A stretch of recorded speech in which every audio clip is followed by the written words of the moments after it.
Over time, range hood filters collect grease, oil, and dust from the air. To clean an aluminum kitchen range hood filter, remove it from the range hood. It's usually held in place with a retainer, or it could be set in a frame or held in place with a wire spring. Check your manual on how to remove your model.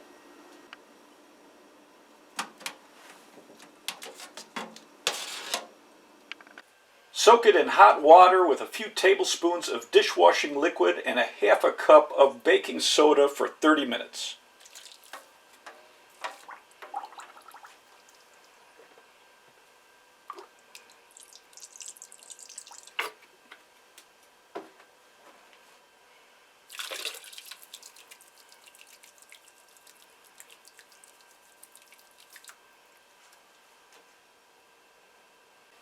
The baking soda is alkaline and helps break up grease. The dishwashing liquid bonds to grease and oils so it can be pulled off into the water.